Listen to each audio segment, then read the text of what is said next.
Okay, we're live. Okay.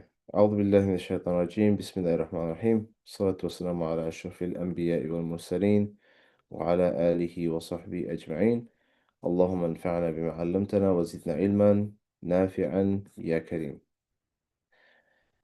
Okay, so we last class we stopped off speaking about the Quran, and the conclusion was that the Quran is the speech of Allah, and we say it is an eternal attribute.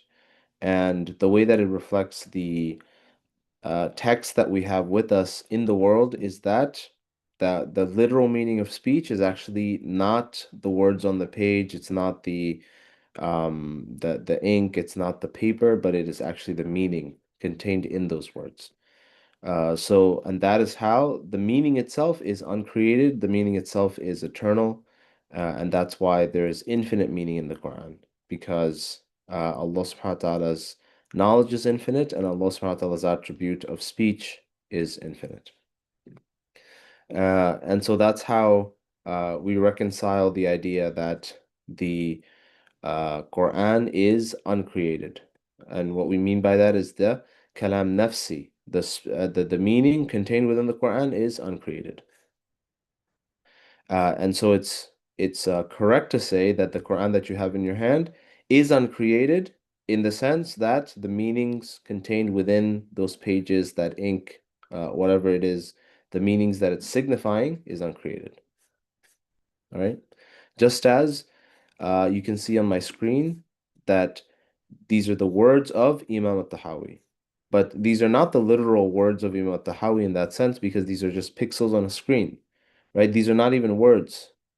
These are simply electrical signals, right? These aren't even like ink or um, uh, like paper or anything like that. These are electrical signals manipulating pixels on a screen.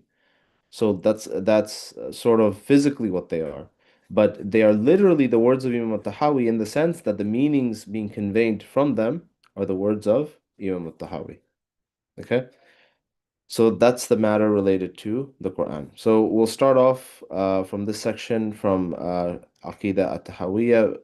بسم الله الرحمن الرحيم قال المصنف رحمه الله تعالى ومن وصف الله بمعنى من معاني البشر فقد كفر فمن أبصر هذا اعتبر وعن مثل قول الكفار انزجر وعلم أنه بصفاته ليس كالبشر. So, Tahawi says that anyone who describes Allah subhanahu wa ta'ala with any of the meanings of human beings has disbelieved. Whoever sees this should take heed and refrain from statements like those of the disbelievers, and he should know that Allah subhanahu wa ta'ala with his attributes is not like human beings. Okay? Um, not much to comment on here. So, Imam al-Tahawi is very explicit that Muslims do not use any type of meaning related to creation with Allah subhanahu wa ta'ala. Okay?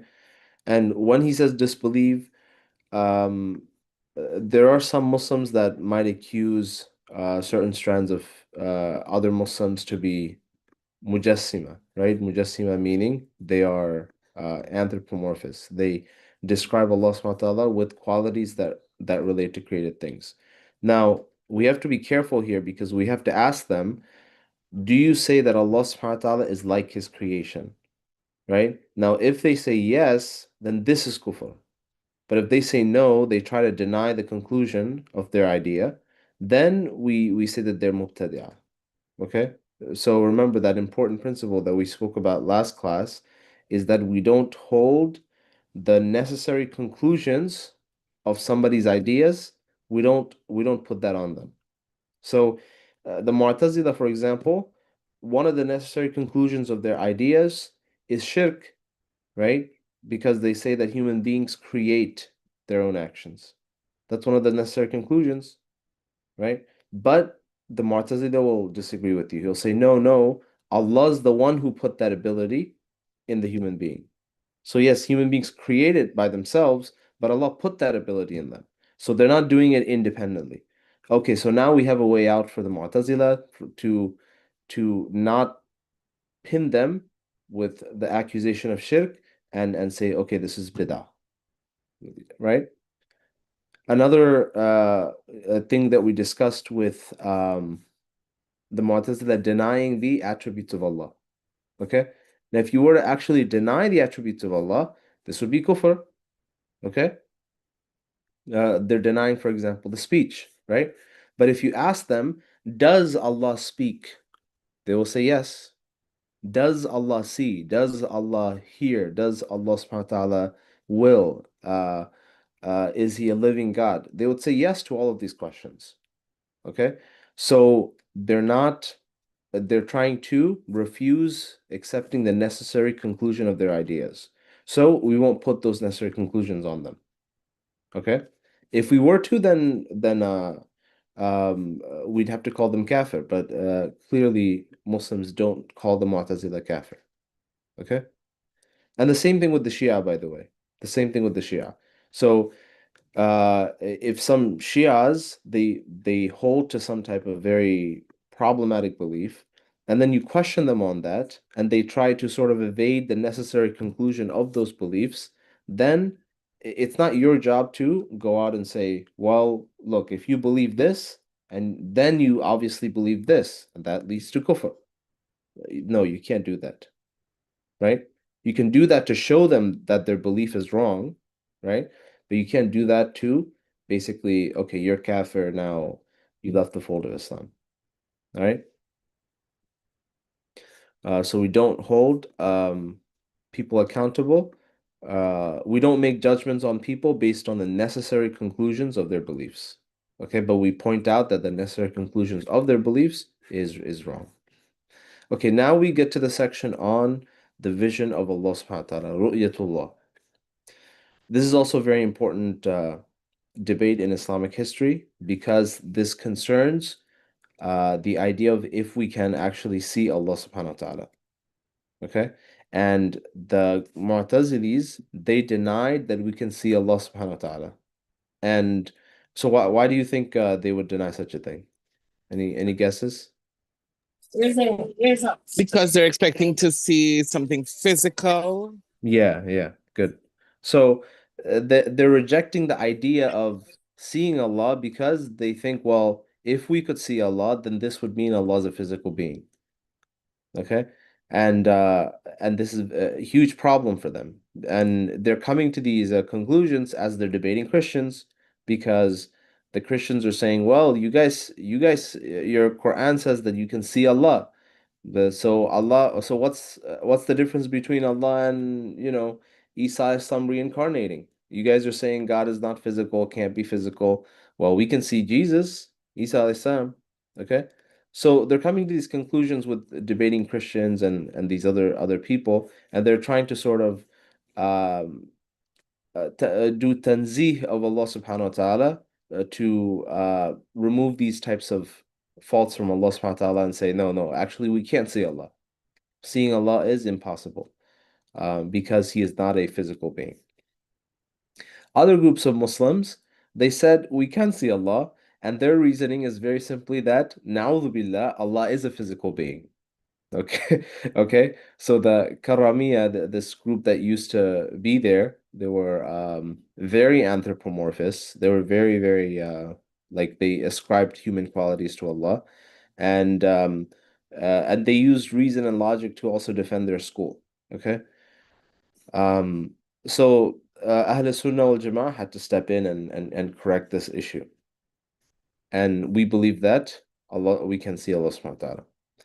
So Imam Tahawi says, وَالرُّؤْيَةُ حَقٌّ لِأَهْلِ الْجَنَّةِ بِغَيْرِ إِحَاطَةٍ وَلَا كَيْفِيَّةٍ كما نطق به كتاب ربنا وجوه يومئذ ناظرة إلى ربها ناظرة وتفسيره على ما أراده الله تعالى وعلمه وكل ما جاء في ذلك من الحديث الصحيح عن الرسول الله صلى الله عليه وسلم فهو كما قال ومعناه على ما أراد لا ندخل في ذلك متأولين بآرائنا لا متوهمين بأهوائنا فإنه ما سلم في دينه إلا من سلمه الله عز وجل ولرسوله صلى الله عليه وسلم ورد علم ما اشتبه عليه إلى عالمه.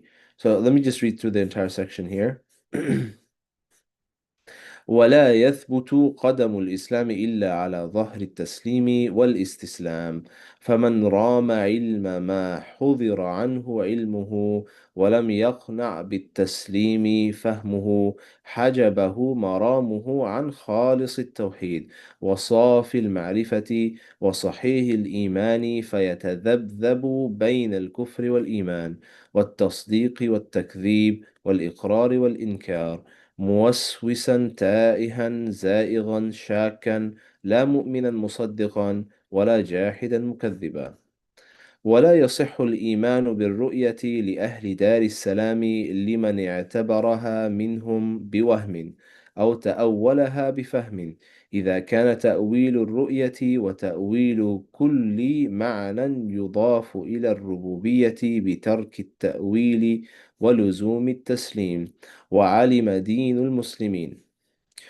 ومن لم يتوق النفي والتشبيه زل ولم يصب التنزيه، فإن ربنا جل وعلا موصوف بصفات الوحدانية منعوت بنعوت الفردانية ليس في معناه أحد من البرية. وتعالى عن الحدود والغايات والأركان والأعضاء والأدوات لا تحويه الجهات الست كسائر المبتدعات. Okay, so let's get through this. So Imam Tahawi says the vision of Allah by the people of paradise is true, without their vision being encompassing and without the modality of their vision being known. The kayf is not known. As the book of our Lord has stated, faces on that day will be radiant, looking at their Lord. And this is in Surah Qiyam, I think. The explanation of this is as Allah subhanahu wa ta'ala Himself willed and knows. Everything that has come down to us in this regard from the Messenger sallallahu alaihi wasallam in authentic hadith is as he said and means what he intended. We do not delve into that, interpreting it with our own opinions or imagining it according to our whims.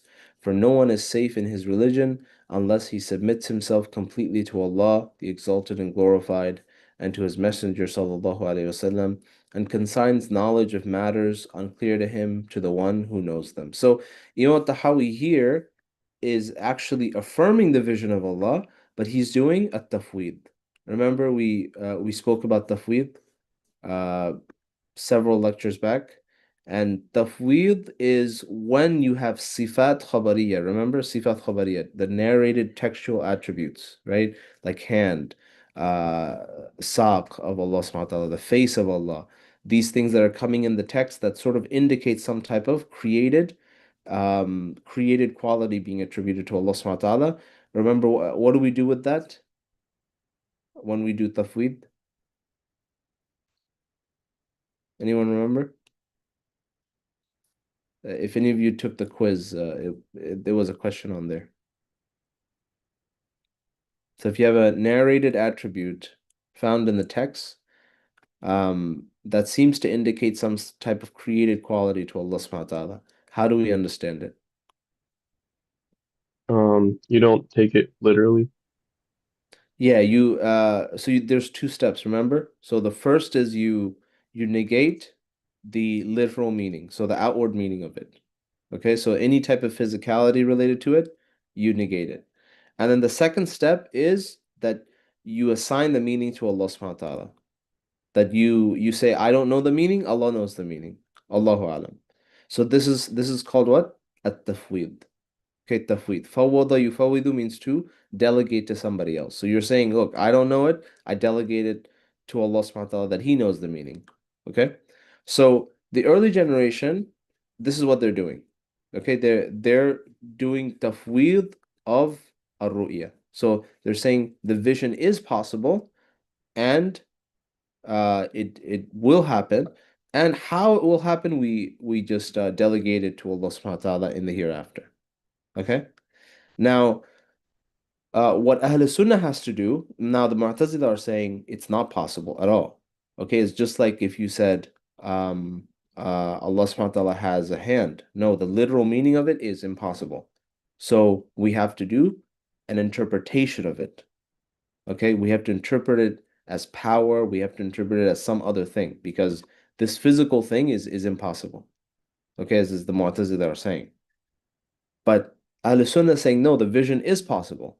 Yes, there's a literal vision, but there's no kayfiyah. We don't know how it will be. Okay? Now, all Ahl Sunnah has to do is to show that vision is possible without the created indicators that we know in our daily experience. Okay? Without the medium of eyes, without the medium of light rays, without the medium of distance between the viewer and the viewed, that's all we have to show, that it's at least logically possible. Okay? That's number one. Number two, we also have to show from the texts of Islam that that um that that we'll see Allah subhanahu wa ta'ala in the hereafter. Okay? So for example, this verse, وجوه يومئذ ناظرة إلى ربها ناظرة, that this verse the Mu'tazila will interpret it. They'll say وجوه يومئذ ناظرة, their faces will be beaming. إلى ربها ناظرة. So the usual translation is their faces will be beaming looking at their Lord. Okay? Now the Mu'tazila will be saying that ناظرة here means expecting from their Lord. Okay, and they have their Arabic proofs and things like that. Okay, so now we have to find other texts to support the fact that the vision in the hereafter is 100% established from the Sunnah and from the Quran. Okay, so inshallah we'll go into detail about that the next class. We'll discuss the vision in depth. But here, everything, Tahawi says, everything that has come down to us in this regard from the Messenger sallallahu alaihi wasallam in the authentic hadith is as he said and means what he intended. Now, the question is, did the early generation not know like the proofs or how to sort of argue that we're going to see Allah subhanahu wa ta'ala and so on and so forth? Like, were they just sort of just blind following? The answer is actually, it might surprise you, the answer is no. So the early generation, people like Imam al-Shafi'i, people like Imam Tahawi here, people from the Ahl al-Hadith, Abu Hanifa, they could very effectively argue for these positions. And actually, I think we lost a great deal of richness in Islamic discussion because they didn't get involved in them. Okay? Uh, who knows like what brilliant arguments they had in their minds and they didn't tell people, right? Um, Imam Shafi'i knew like the proofs and things of this nature very well, and but he didn't engage with the mutakallimun, with these Mu'tazilis. He didn't engage with them, and the reason is he didn't want to give them a platform, right? So the early generation did not want to engage with these falsafa, these philosophers, and so on and so forth. The only person who engaged from among them was Imam Abu Hanifa. And unfortunately, he didn't write any of those things down. Okay, but somehow they made it through the Maturidi tradition and into the Hanafi Maturidi Akida tradition. But the early generation, they didn't want to engage with the falsafa, these types of deviant groups. Okay, they studied them, they understood them, and they would refute them in their discussions, but they didn't engage in debates and sort of write books against them because again, that early generation was very strict and even sitting with the deviant groups, right? They wouldn't even sit with them. They wouldn't even entertain any type of association with them in order to show people that okay, these people are bad. Okay. But later on, as more people are coming into Islam, like you can't sort of you can't be that protective anymore, right? How much are you going to what do you call shelter people? It's impossible. I mean, today, especially in 2025, you can't shelter anyone because the internet is in the palm of your hands. You can go to YouTube and hear all sorts of stuff. Okay? So, and then the Ahl Sunnah, they realize they need to make a response. Okay, and this is where the Asha'ira and the Maturidiyya and these schools of theology come from. Okay, so we do not delve into that, interpreting it with our own opinions or imagining it according to our whims. So in order for us to do ta'wil of ru'ya, seeing Allah subhanahu wa ta'ala has to be something impossible. just as the hand of Allah, right? A physical hand has to be impossible. It's impossible. So in order for that, we deny that literal meaning, and then we we try to say, okay, we don't know what the actual meaning is, or we try to find a suitable meaning for it. But in this case, you have to show that ru'ya is completely impossible. Okay? And so, but the answer is that ru'ya is not impossible. Okay, there is a type of vision that is possible, and so we can't interpret it. Okay, we can't interpret it according to our whims or desires. We have to leave it as it is. For no one is safe in this religion unless he submits himself completely to Allah the Exalted and to His Messenger and consigns knowledge of matters unclear to him to the one who knows them. And this is a very important principle in Aqidah Tahawiyah, which says that um, we will not know every single thing about Allah subhanahu wa ta'ala and the hereafter. It's not possible. And the reason is because we are created and Allah subhanahu wa ta'ala is uncreated. There's there's a huge gap in the types of beings that we are. And what we're trying to do is we're trying to understand something that we'll never experience. Like, for example, if you were to try to describe to somebody the taste of a peach, you can't describe it to them. You can sort of use a lot of words, but they will not understand what a peach tastes like until they taste it.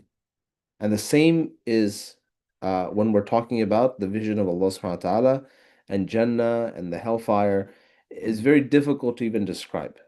Okay, it's very difficult to describe. And so we have to submit to the fact that the one who is telling us these things is trustworthy. And this is why the character of the Prophet ﷺ and his truthfulness is at the center of this religion. That if the Prophet ﷺ is not a reliable narrator, then then then these facts sort of fall apart. And so the fact that the Prophet ﷺ is Sadiq al-Amin is one of the core parts of our faith, because he is a reliable narrator that is telling us of this other world that he actually saw. He saw in Isra wal Mi'raj. I think last night was the night of Isra wal Mi'raj, that Allah subhanahu wa ta'ala took the Prophet ﷺ to the heavens and showed him Jannah and showed him the hellfire, right? And the seven heavens and things like that. And the Prophet ﷺ can only speak in human language and symbols to describe these types of realities to us.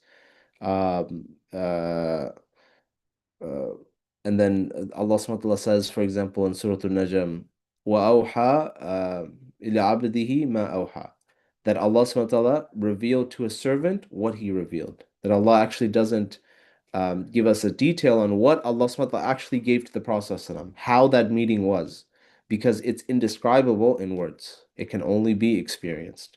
And the Prophet ﷺ tells us that on the Day of Judgment, every single person, we spoke about this last time, right? Every single person will speak to his Lord, just him, his Lord and him alone, without a translator. So how, like, what is that experience like? We don't know.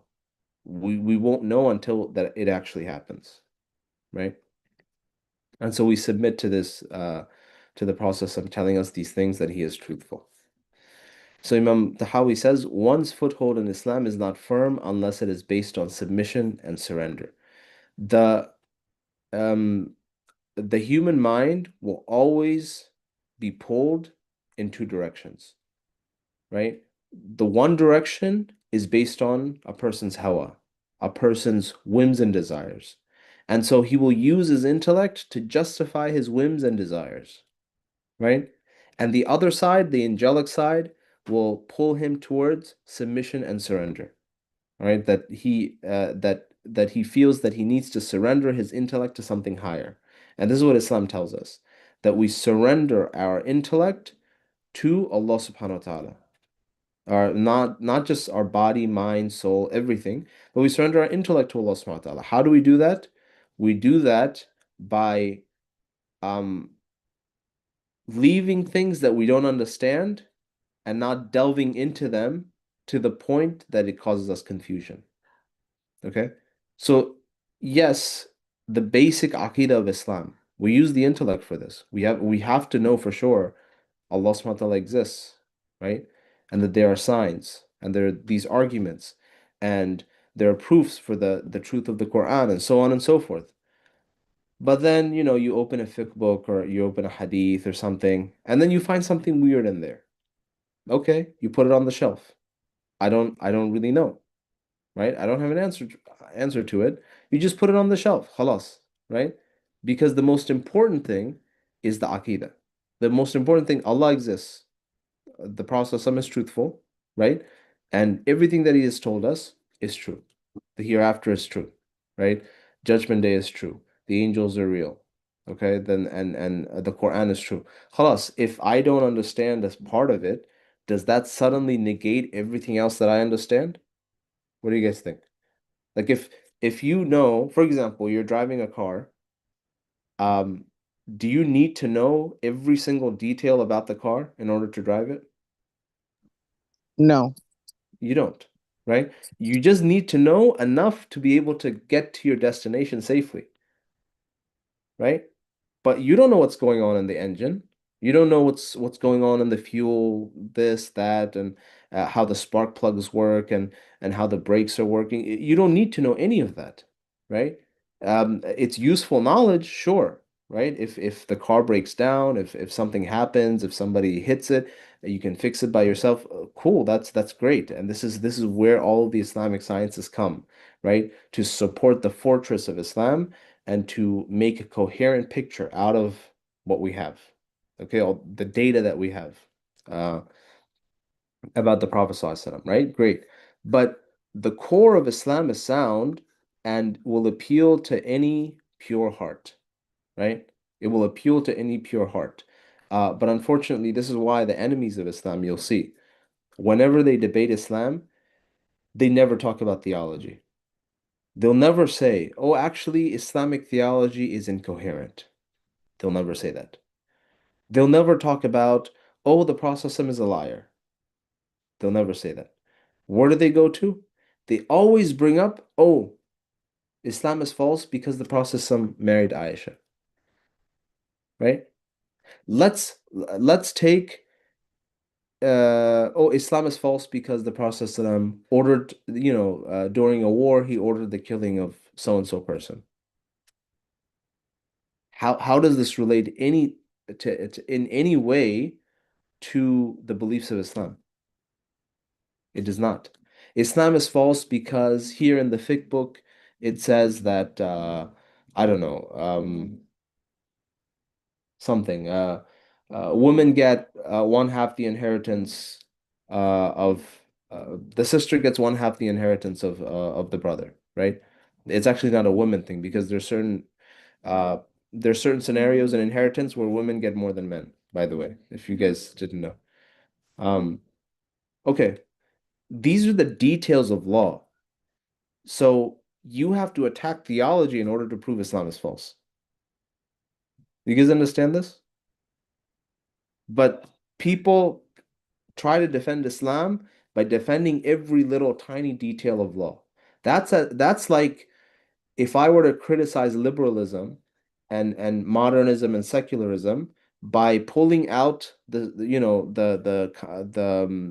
US tax code and saying, look, I'm not a modernist, I'm not a secularist. Your entire society is false because the IRS are doing XYZ. Does that make sense to anyone?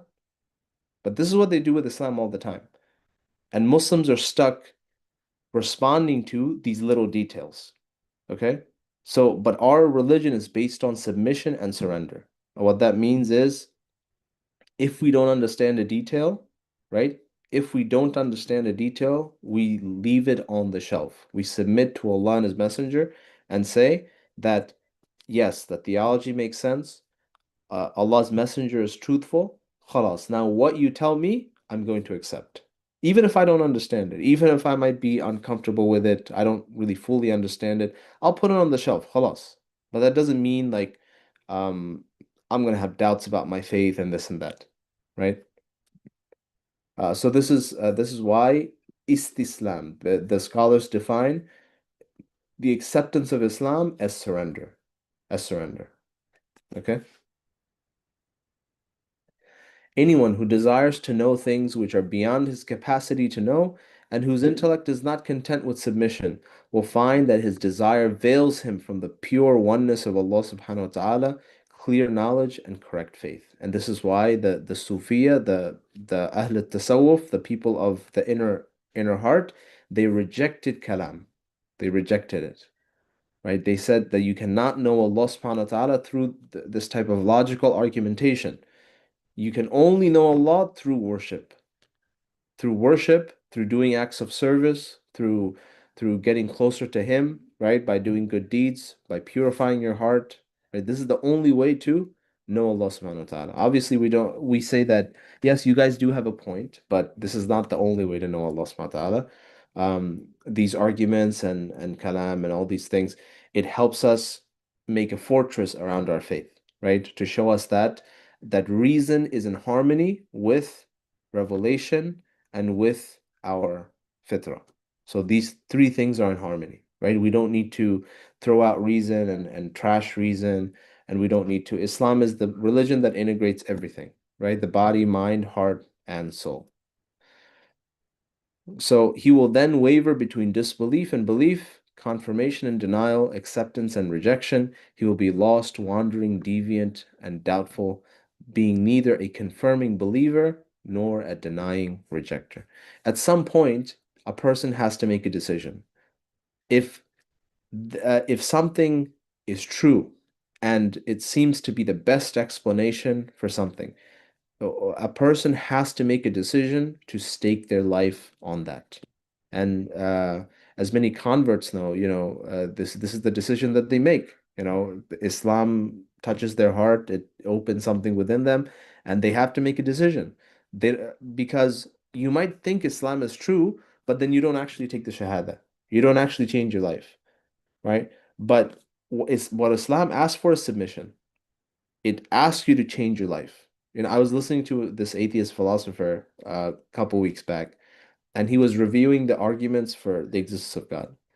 And a couple of those arguments are very powerful, obviously, that contingency and so on and so forth, right? So he was giving a disclaimer. He was like, I always tell my atheist colleagues that if you accept these arguments as true and you think that they are good arguments, it doesn't necessarily mean that you have to start believing in God or going to church. Okay? You can still hold on to your atheism and say, huh, these are interesting arguments. These are, religious people have some type of proof for them, right? So this was really striking to me because it shows us that you can present a correct argument to somebody and they don't want to change their life. Okay? Remember, we spoke about this, about aql and ethics, that ethics is the foundation of human beings, not the aql. And the proof for that is what I just told you, that you could show a perfect argument to somebody and they could say, yes, it's true, 100% true. Are you going to change your life? Are you going to accept the shahada? No. Okay? So this shows us that if we find something to be true, it's morally obligatory upon us to actually make the decision to follow that truth. And this is what, people who convert to Islam, who take the Shahada, this is what they're doing. They're using that, they're following that ethical impulse that, okay, this is true, I have to follow it now. This is true, I have to follow it now. But there are other people that are unethical, that you show them the truth and nothing in their life changes because they're like, okay, yeah, it's true. So what? Okay, what am I gonna do? I'm just gonna continue being who I am. Okay? So we say that you have to make a decision. There has to be a point where you say, and this is sort of my story too, because I'm born Muslim, but many of us who are born Muslim, it's like we have to convert as well, right? We have to retake our Shahada as well, right? I don't know if any of you guys had this experience where you're sort of, okay, I'm a Muslim, Muslim, Muslim. And then there's a period in your life that comes where you doubt Islam. You're like, why do I believe any of this stuff? And my biggest problem was with the hadith, okay? Because I went to school, I did my minor in English. Uh, um, uh, Sister Annie, you said you were not a convert, right? I just got confused by your name, that's all. Um, Correct. I'm not a convert. My full name is actually Anisha. oh, So okay, yeah. okay. And I resonate a lot with what you're saying about having to rediscover, refigure things out because it was for me trying to figure out what was the cultural influence versus Hmm. what was truly Islam. Right. Yeah. Yeah, Yeah, that's a big one. That's a big one, especially living in America, right? Because you see, you sort of think that, um, especially dealing with people back home and also the older generation, because, and actually, this whole culture versus Islam sort of thing, I take it in a positive way to show us that how deeply Islam affected people to the point that it became automatic, right? To the point that people are associating certain things with Islam, and it's actually technically not part of Islam, but people start thinking it's part of Islam, and they're just doing it, and Islam sort of penetrating every aspect of culture, right? So if they had a proper knowledge of what it was, maybe those aspects of culture would have been different. Okay. Um, but yeah, uh, that's a good contribution. So yeah, so I'm because I went to college and I did my minor in my major was some to make money obviously, computer science whatever, right? But I did my minor in English literature and stuff like that, and I'm reading philosophy, I'm watching debates by atheists, and anyone who's growing up in the West by default, unless you're somehow super sheltered and you don't have the internet, you are you are a child of secular liberalism. This is what you have in your heart. And what are the components of this? You believe in the autonomy of the individual, 100%. That whatever I feel is the deciding factor of every single aspect of my life. Okay? And I'm not judging this. Every single one of us probably feels this way, right? Unless you're a Catholic, unless maybe if you were raised Catholic, you might have a different opinion. Okay? But this is what most people in the West, even kids, you went to school, public school, this and that, the stuff that you're reading, this is the belief that you have in your heart. Okay, whatever I feel is the deciding factor in what I'm going to follow in my life. This is the individual, the autonomy of the individual from Rousseau and so on and so forth. Okay, this is how I'll admit this is how I still feel, right? But I mean, obviously, much, much less than before. The second idea is of uh, uh, obviously freedom of speech. This is another big one, right? Like I think we all believe that every single person should have freedom of speech and so on and so forth. The third thing is that religion should not, right? It should not be a force within society, that it's an individual belief, a subjective individual belief. So if religion asks us to do something, this is kind of it's off-putting, okay? Because we think religion should be purely from the inside. This is our choice, and no one can tell us what to do regarding our religion. Whatever we do regarding our religion has to come from the inside. Okay, it's my choice to do this or to do that. For example, I'll give you a great example of a discussion that still goes on in the modern sphere is the hijab is a choice, right? Now, from one aspect, that is true. The hijab is a choice. But from another aspect, what's the issue here in presenting the hijab? To Muslims, I'm saying, not to the non-Muslims. To non-Muslims, obviously, yeah, um, if you weren't religious before and now you're religious, now you choose to wear the hijab. Okay, not a big deal. That's what we mean by choice. But when we say the hijab is purely a choice, what's the issue here? Anyone can present any issues?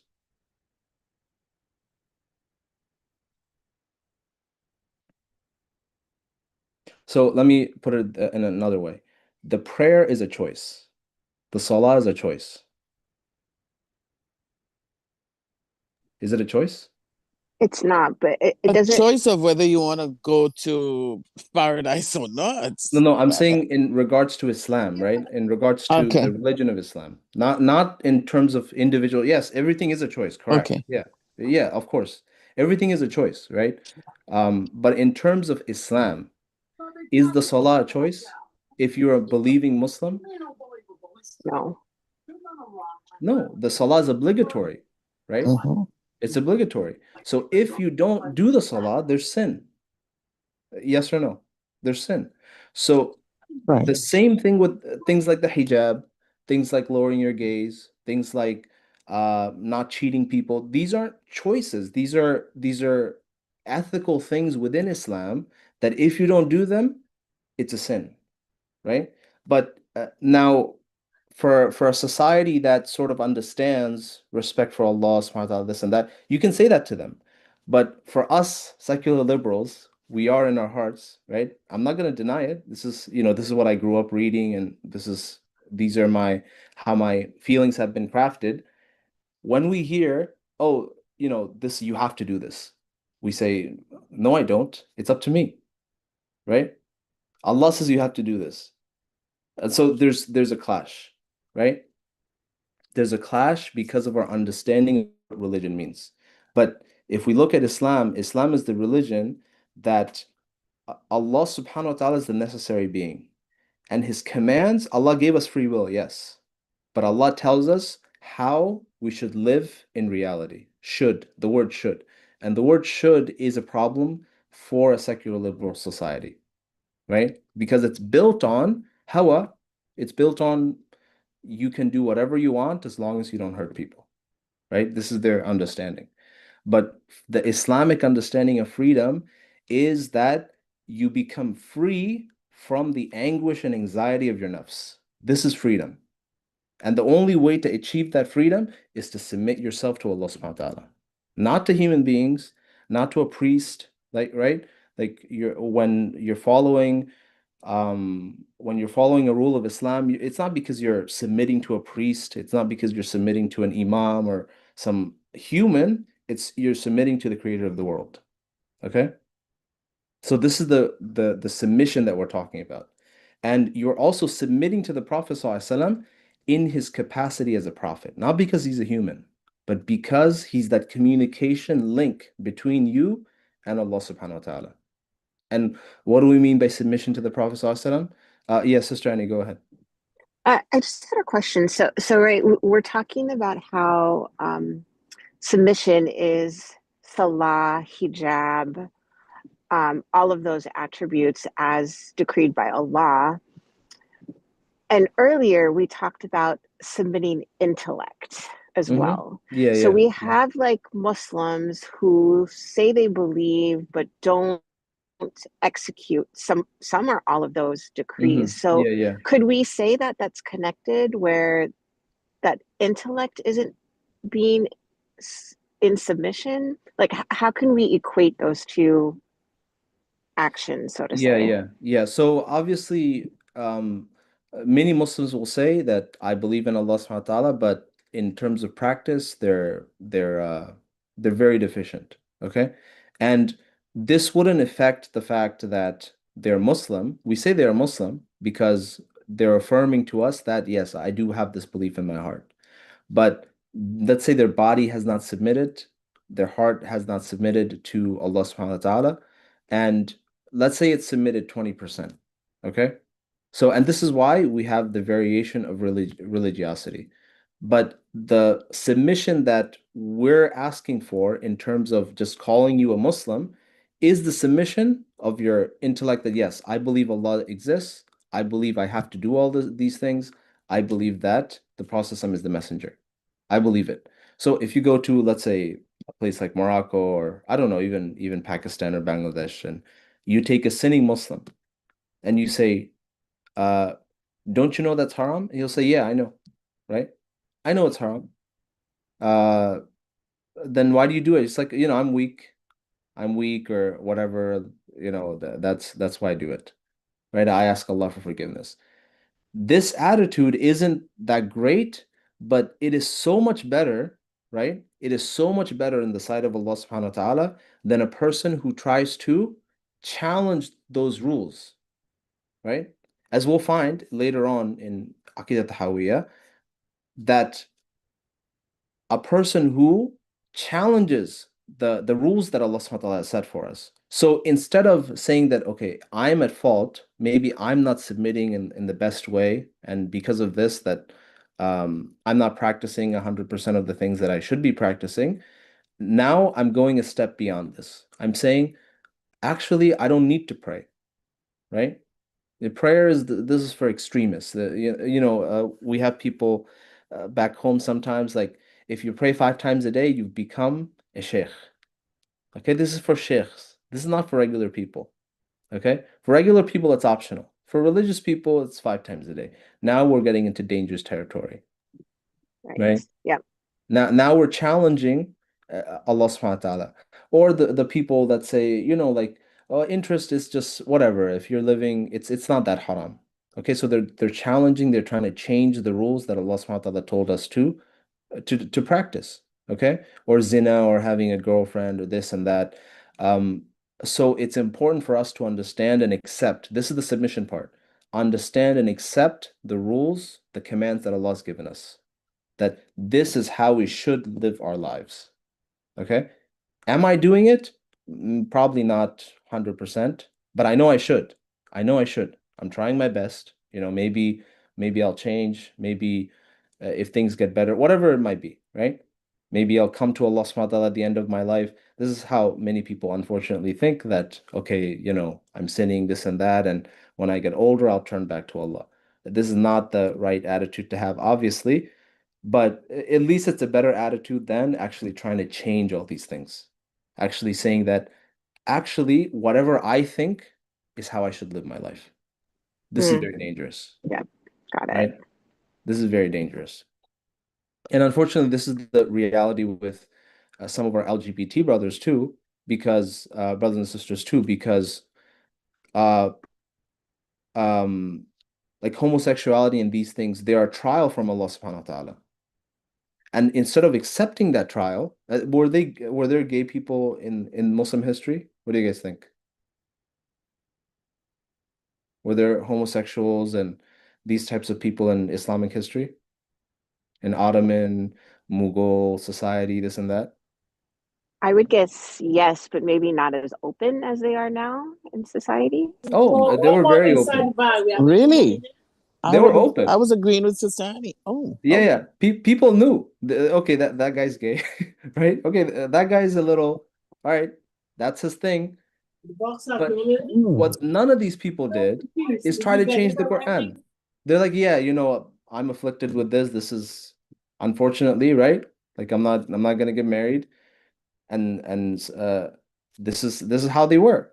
Like they knew, okay, this guy's a little problematic, this and that, and they just lived their lives, right? None of them tried to change the Quran. None of them tried to come and say, actually, the Quran is open to this idea and Islam is open to this idea. It's not really a sin if you have a marriage contract, this and that nonsense, right? So when we try to start changing Islam to justify our own shortcomings, this is the problem. And this might actually take us out of Islam, right? So, and this because this is directly going against the submission and surrender. There's the surrender of the intellect, the surrender of the heart, which is that, okay, I know I should be doing this. But then there's the surrender of the limbs, where you actually follow the orders of Allah subhanahu wa ta'ala, right? So the surrender of the heart is really what we're looking for. And Allah subhanahu wa ta'ala can forgive any sins, right? And because of the surrender of the heart, maybe Allah subhanahu wa ta'ala guides a person back to Him and he becomes a saint. He leaves all those sins and he starts practicing, and it just becomes much easier to practice, right? But unfortunately, when we start opposing Allah subhanahu wa ta'ala with our intellect, and how do we oppose Allah with our intellect? Again, this idea, right? We try to look for the weirdest idea to justify something bad that we're doing. right?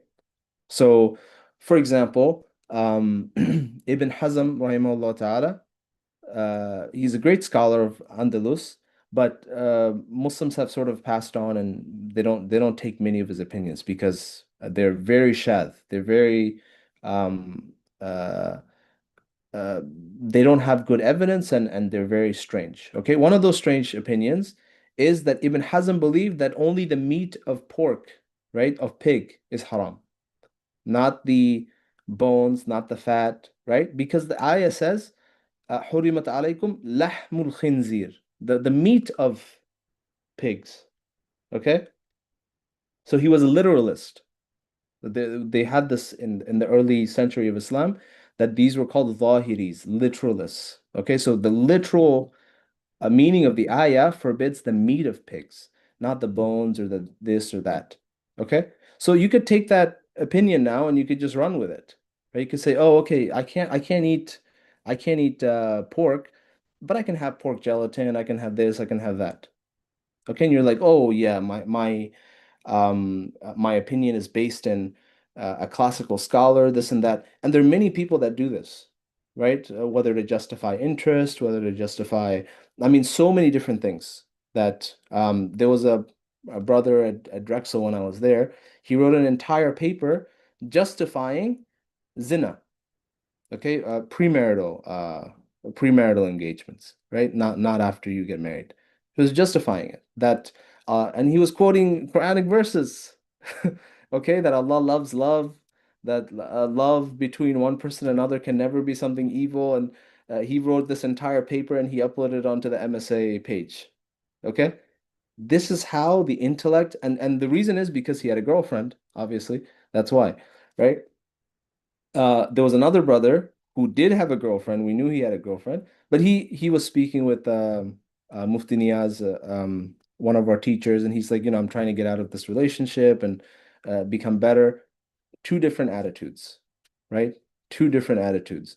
And so this is how our intellect can deceive us, that when we have some disease in our heart, we use our intellectual powers to justify that disease. And this is what much of Western philosophy is. Much of Western philosophy, you will notice, just try to look out for this. Whenever you hear a weird philosopher's name or some thinker in the modern sphere, go to Wikipedia, go to personal life, right? Go to early childhood, go to personal life.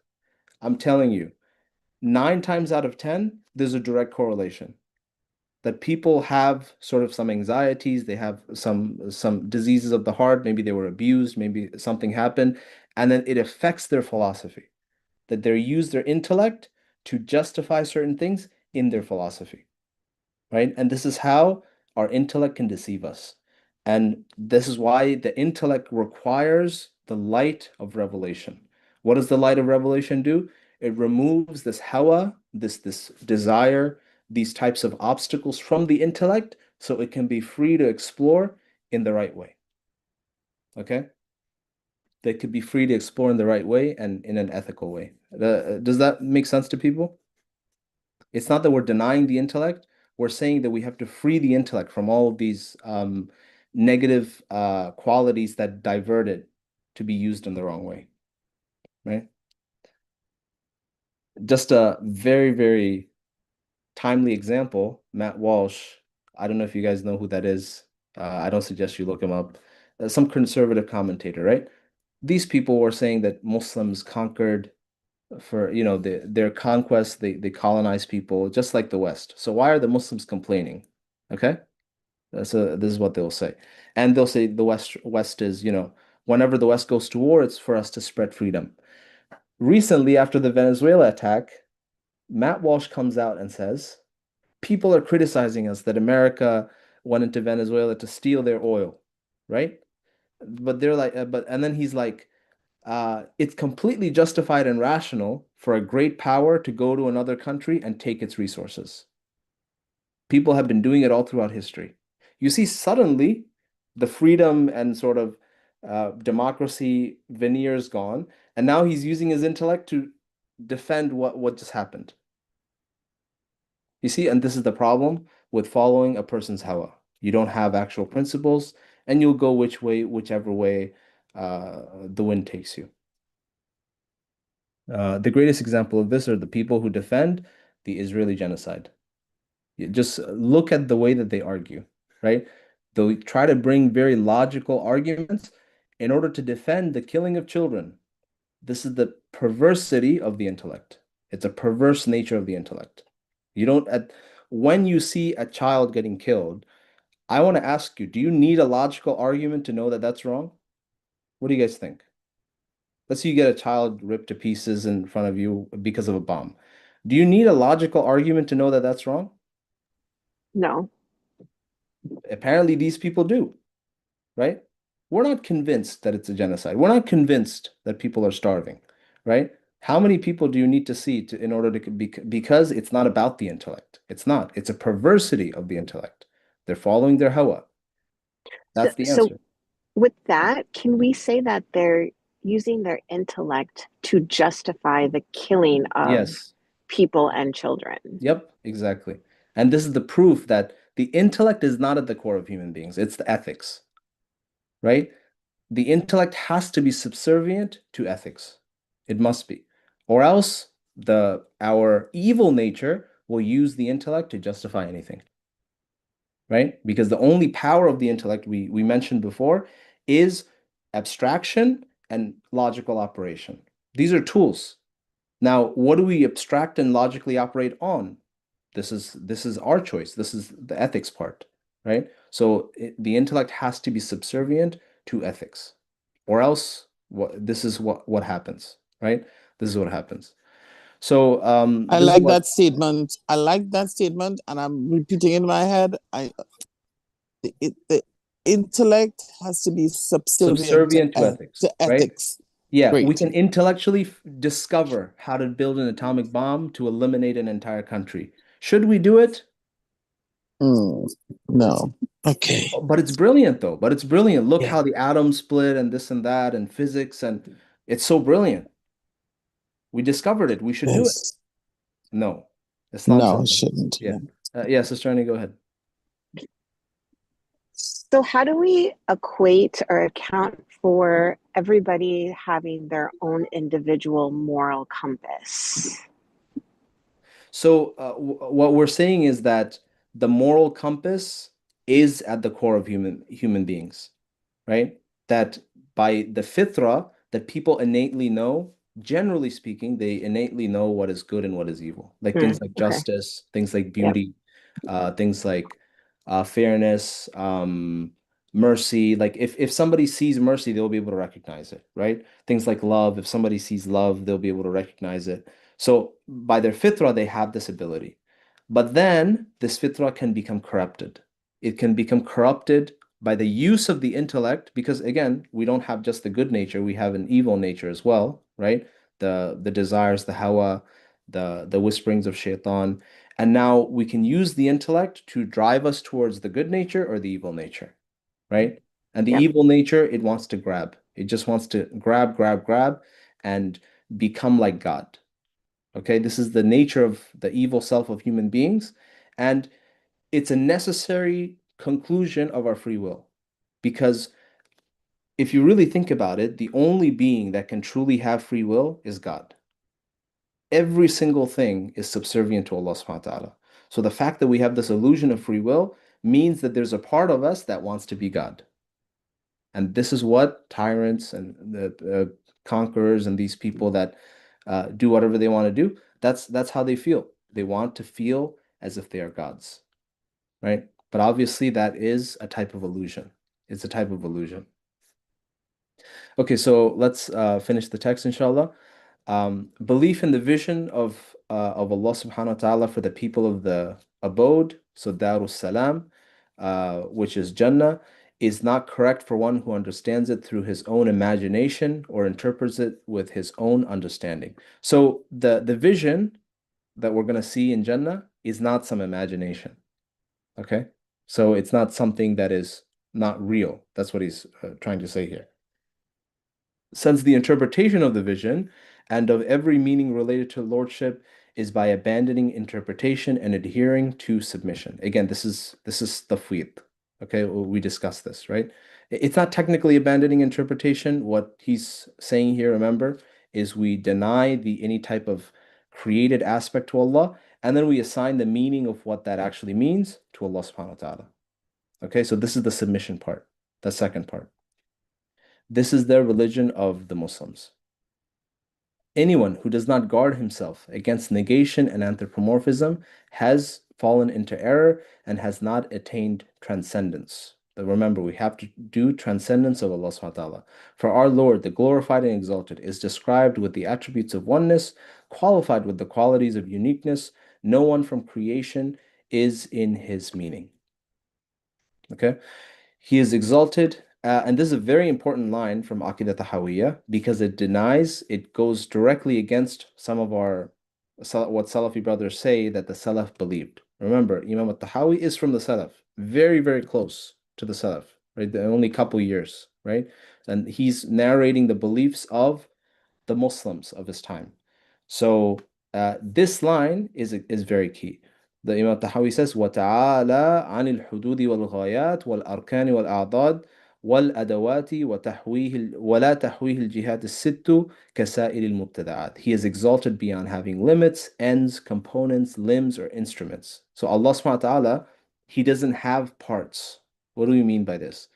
If you look at my body, I have one limb here, right? My head, these things come together like a Lego blocks and creates a human being, right? Every single thing that you see in creation is like that. They're composed of individual parts. What's the problem with this? The problem is the being is dependent on its parts. Allah is not contingent. He's not a material being. He can't have parts. Okay? So he's transcendent from having parts. And so now you might be asking, but we affirm attributes of Allah subhanahu wa ta'ala. But if you notice, the attributes don't entail having parts. Like, for example, I have knowledge. Let's say I have knowledge, power. Like, where can you point to in my body and say, oh, he has knowledge? I mean, is it here? Is it really inside a meat cage known as the brain? I mean, do you see knowledge in there? Like, if you dissect, do you see like knowledge? Do you see, the things that I know? You don't. Okay. So where can you say that I have power? So these are abstract attributes. These are realities, attributes, power, knowledge, life, so on and so forth. But I can't point to a place within your body and say, oh, here's life, here's knowledge, here's this, here's that. Okay? So positing these attributes of Allah does not entail any type of created aspect to Allah subhanahu wa ta'ala. You guys understand? But positing, for example, a hand, literal hand, let's say it's a really big hand. Let's say it's a galactic hand, like Galacticus from the Marvel movies. Let's say that's a giant hand. Would it be a problem if we posited to Allah subhanahu wa ta'ala? It would be, right? Yep. Because it's a part. It's a part. Okay? And instruments, that's another. So Allah sees us. And this is one of the rebuttals to the Mu'tazila that we cannot see Allah because vision is only restricted to light rays and having a distance between the viewer and the viewed. But then we say, Ya Mu'tazila, Ya Akhi, you say Allah sees us. You guys and us, we both agree that Allah sees us. How is that possible? Does Allah use eyes and light rays and so on and so forth? Khalas, we just we put a checkmate. We put a checkmate on you guys. All right? Allah does not need instruments in order to perceive us. And here's a very important line: the six directions do not contain him. The six directions do not contain him. Allah is not in the direction of up or down. Because if I point my hand up here, somebody in Australia is pointing their hand down. There's no direction in space, right? If you go out into the blackness of space, there's no direction. There's no up, down. Every point of space is, we say, homogeneous and I forget the second part, right? But there's no direction in space. So if you're in the middle of, I don't know, the Andromeda galaxy somewhere, and you find a Salafi brother asking you, Ya akhi, where is Allah? and you point up. But your up is actually down, or it could be to the right, or it could be to the left. So that type of reasoning doesn't make much sense. Okay? When we say Allah is ulu, His Ali, He is high. Okay? We mean in terms of He is transcendent from the universe. That's what we mean. Okay, not a specific direction, but the fact that He is not connected to the universe, He's not a part of the universe, He's transcendent. He's above the universe. This is what we mean. Okay? And this is the same thing that if I were to go to you and say, "Where is Allah?" and you point up, what you're trying to indicate is that Allah is not in this world, right? Allah is not part of this world. He's not somebody that you can go into a cave and meet or something like that. He's gonna come from underneath the earth. Na'udhu billah. No, He's above and away and transcendent from this creation. That's what it means. Okay? And then why do we do dua to the sky? You know, when we do dua, we go like this. So why would we do that? Any guesses?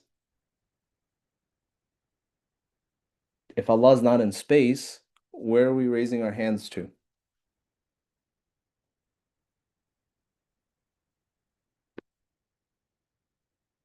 Any guess? I don't have a guess. So why do we pray towards the Qibla? Is Allah literally inside the house of Allah? No, it's metaphorical. Yeah, good, good. So the Qibla is Mecca, and it's been assigned by the Sharia to be the direction for prayer. That we've considered this, we've reserved this territory as a dedication to Allah subhanahu wa ta'ala. And Allah accepts that from our intention, and Allah subhanahu wa ta'ala made that a holy place. So because He made that a holy place, Allah says, all of you to be united, you all have to pray towards it. You're not praying to it, you're praying towards it. Okay? The same thing with dua. The Qibla for dua is the heavens. Okay, this is the Qibla that Allah subhanahu wa ta'ala said, when you make dua, in order to understand that Allah is transcendent, He's above you, He's greater than you, He's nothing like you, you point your hands towards the heavens. And from time immemorial, human beings have looked up at the heavens and they've saw that as an entirely different place, transcendent from human experience. So this is why the skies have been made the Qibla for dua. It's not because we believe in a God that's hiding in a different galaxy. This is incoherent, right? And direction itself requires created things. Okay, so if I say, so here's right, direction is a relational concept. So here's this bottle, here's my tablet. So if I say my tablet is the bottle is to the right of the tablet, okay? If there's no tablet, that statement doesn't make sense. If I say the tablet is on top of the bottle, if there is no bottle, that statement doesn't make sense. Okay? So directions only come into the picture when there are created things in play. That these are relational concepts, these are not literal concepts. You guys understand? Okay, so we have 10 minutes, so let's just quickly read through this. And then Imam Tahawi begins the matter on sam'iyat. Sam'iyat are those things which have been narrated to us from the tradition and from the trustworthiness of the Prophet ﷺ, that don't neatly fit into the category of ilahiyat, that matters related to Allah, and nubuwat, matters related to prophets.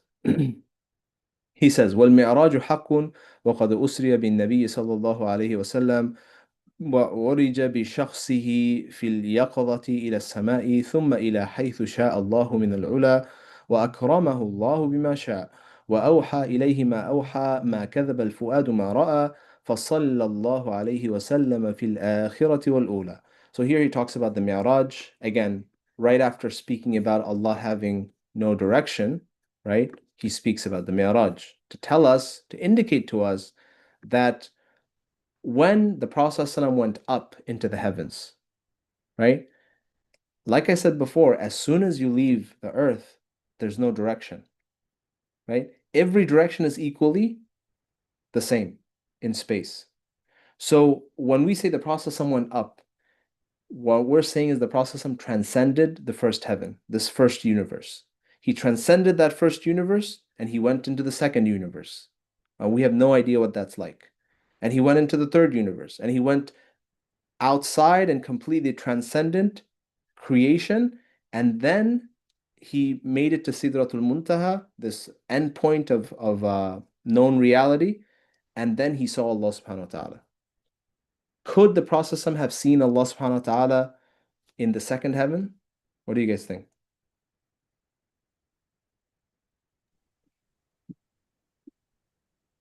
Could he have seen him? Like, could Allah subhanahu wa ta'ala could shown himself to the Prophet while he was walking around in the second heaven?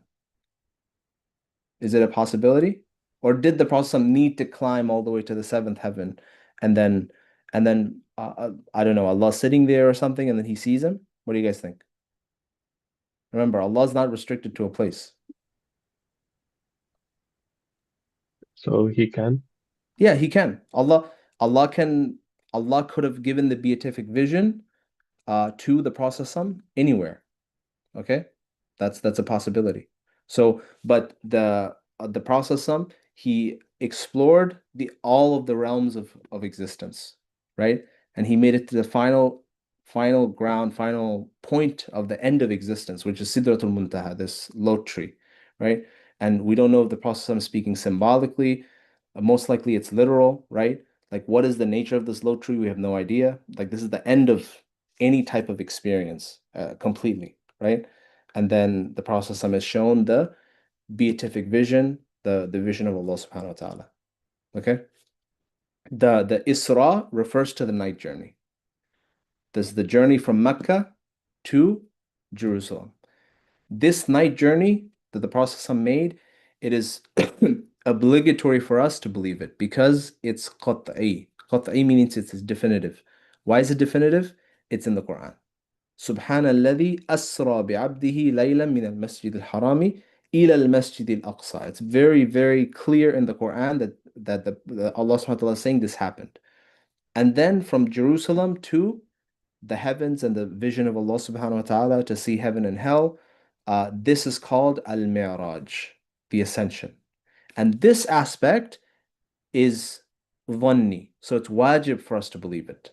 Okay, but the only reason I mention it's dhanni because there are some scholars in the past who said this might have been a dream. This part might have been a dream or it wasn't completely bodily, and they give interpretations for this, and we say this is bid'ah. This is bid'ah. Okay, because all of Ahl Sunnah agree that this was a bodily journey, a literal journey. Okay, but we don't take them out of Islam for the reason being that this is dhanni. Okay, this is established from the text of the Sunnah. You guys understand? So this is the only reason I'm mentioning this.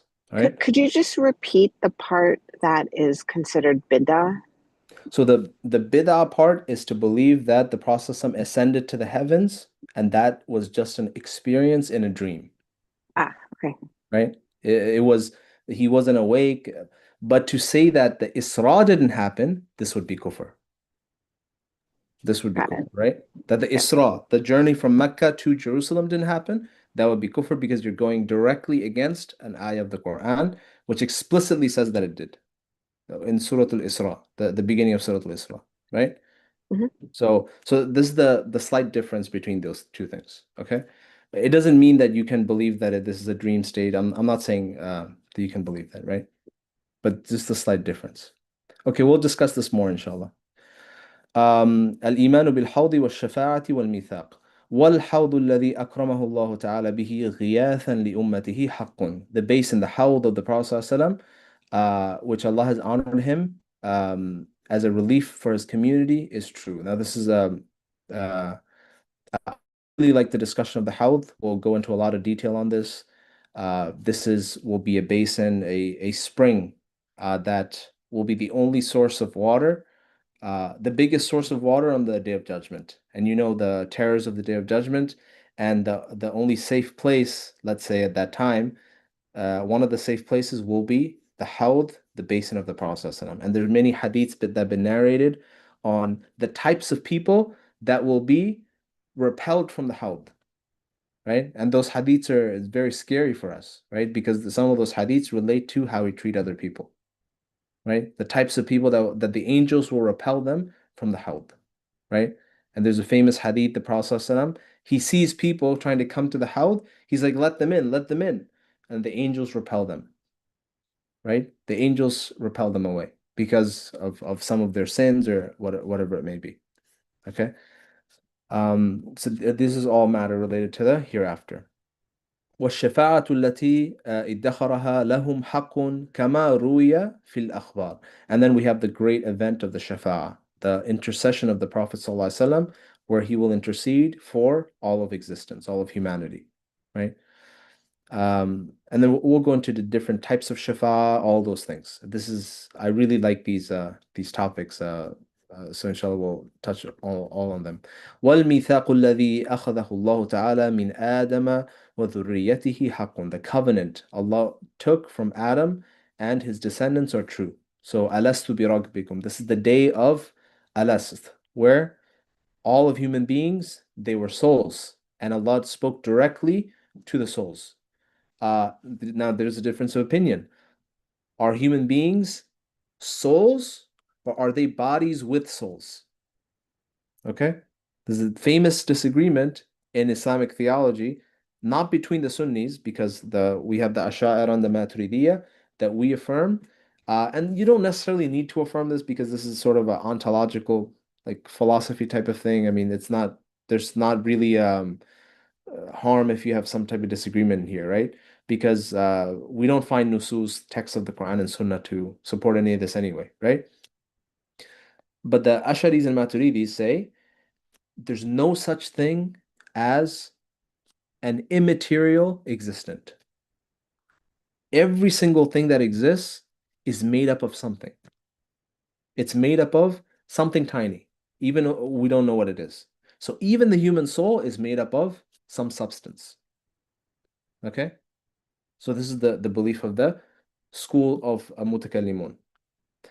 Now, the famous detractor from this idea is the school of Ibn Arabi, the school of what we call Shaykh al-Akbar Ibn Arabi. Very controversial figure in Muslim history, but a lot of his ideas influenced deeply, deeply the subcontinent tradition. Even till this day, the Deobandis, right, accept Ibn al-Arabi as an authority in terms of tasawwuf, right? And they try to put a Sunni interpretation of Ibn Arabi, the Deobandi school, right? So huge influence in the subcontinent, huge influence in the Ottoman world. And his school says no, that the soul is immaterial. It's not made out of some type of matter. And immaterial things do exist. Just as Allah creates bodies, Allah also creates things that don't have any type of material to them. They're spiritual entities. Okay? So when this mithaq happened, did we have a body? Right? When Allah pulled out all of the souls from Adam a.s. back, did he give them bodies and then he asked them, am I not your Lord? And they answered with their mouths, with their lips, yes, you are our Lords. And then Allah removed all their bodies and put them back into the Adam alayhi salam? Or did he speak directly to the souls? You see? So, um, uh, and also there's a lot of discussion on where is this mithaq? How come we don't remember this mithaq? Right? How come we don't remember it? That's the second question we'll explore. Third question is that what is the impact of the souls being pulled out of Adam alayhi salam? These souls, right? Because some souls will be near other souls. And this is where we get the idea of the compatibility of souls. That during this day of Alast, this day of the covenant, some souls were near other souls. That you were compatriots, you were not friends. What do you call neighbors? You were neighbors in a different reality with these other souls. And when you come into the world, you remember that neighborly feeling. And this is why some people have an affinity towards other people. Okay? So this is one of the things that we'll discuss. Okay, this is a long section, but let me just read through this very quickly. وَقَدْ عَلِمَ اللَّهُ تَعَالَى, and we already covered faith in the divine decree, right? So we had a long section on that. So let me just read through this quickly for completion. وقد علم الله تعالى فيما لم يزل عدد من يدخل الجنة وعدد من يدخل النار جملة واحدة فلا يزاد في ذلك العدد ولا ينقص منه وكذلك أفعالهم فيما علم منهم أن يفعلوه وكل ميسر لما خلق له. And every single person is facilitated towards the purpose of their creation. Every single person, this is a hadith of the Prophet ﷺ, is facilitated towards the purpose of their creation. So people have skills. If they use those skills for the sake of Allah, Allah will facilitate it for them to enter Jannah. Allah has known for eternity the number of those who will enter paradise and the number of those who will enter hellfire all at once. That number will not increase or decrease. وَالْأَعْمَالُ بِالْخَوَاتِيمِ وَالسَّعَادَةُ مَنْ سَعِدَ بِقَضَاءِ اللَّهِ وَالشَّقِي مَنْ شَقِيَ بِقَضَاءِ اللَّهِ. That actions are judged by their final deeds. There's a hadith in Imam al-Nawawi's 40 hadith that al-a'malu bil khawatim. It's what you do at the end of your life that matters, right? You could be righteous for your entire life. At the end of your life, you leave Islam. All of those a'mal are wasted. So we ask Allah subhanahu wa ta'ala to give us husn al-khatima, a good end.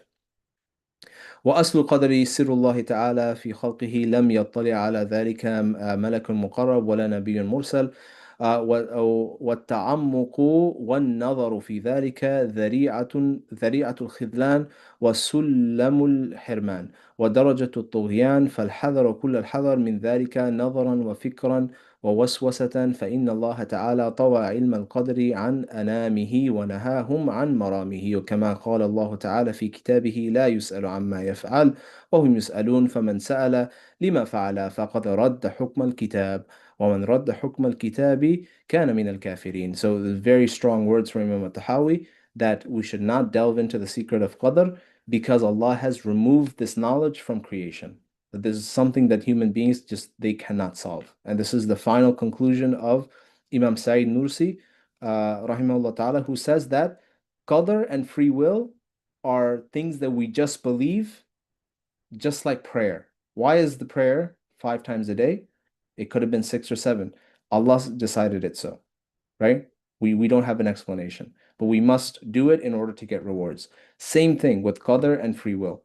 The purpose of believing in Qadr is to remove the credit, is to remove the credit of good deeds from ourselves and assign it to Allah. The purpose of free will is to bear moral responsibility, right? Is to bear fault. So this is the only two purpose of Qadr and free will. Okay?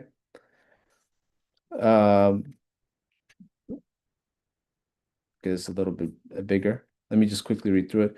فهذا جملة ما يحتاج إليه من هو منزه قلبه من أولياء الله تعالى وهي درجة الراسخين في العلم لأن العلم علمان علم في الخلق موجود وعلم في الخلق مفقود فإنكار العلم الموجود كفر وادعاء علم المفقود كفر ولا يثبت الإيمان إلا بقبول العلم الموجود وترك طلب علم المفقود. So in essence, Imam Tahawi is telling us that there are two types of knowledge that is known by human beings and knowledge that cannot be accessed by human beings. And for anyone to claim access to knowledge that they've not been given is a type of kufr. For a person, for example, to falsely claim that they saw Allah or that Allah told them that this thing has to happen and this and that, this is a type of kufr. And unfortunately, a lot of people fall into scams of these spiritual preachers and this and that. God spoke to me to told me this, XYZ, right? This is a type of kufr as well. To claim about God something that you don't know, that you're making up. Okay? And to understand our place where the intellect stops, where we can't probe any further, is, as he says, the quality of the one whose hearts are illuminated by Allah subhanahu wa ta'ala. وَنُؤْمِنُ بِاللَّوْحِ وَالْقَلَمِ. Okay, so this is a different section where we talk about the tablet, the lawh, the pen, and all the things that Allah has written down. So we'll stop here, inshallah. It's always funny. I say we're going to end early and we end up ending late. Okay, inshallah. Next class we'll bring out the presentation and we'll speak about the vision of Allah and the Mi'raj and the intercession. Okay. Okay, inshallah. Inshallah. Good. I'll see you guys next week, inshallah. Thank you all for joining. Inshallah. You're welcome. Alhamdulillah, it was a great class as usual. Have a great weekend, everybody. Inshallah. And watch out for the snow. Yeah, It's yeah, snowing. it's snowing Okay. it's snowing a lot here actually. Yeah. Inshallah, all of you guys stay safe. Be I'll see you safe. guys Be next careful. Okay. week. Assalamu alaikum. Wa alaikum assalam. Assalamu alaikum.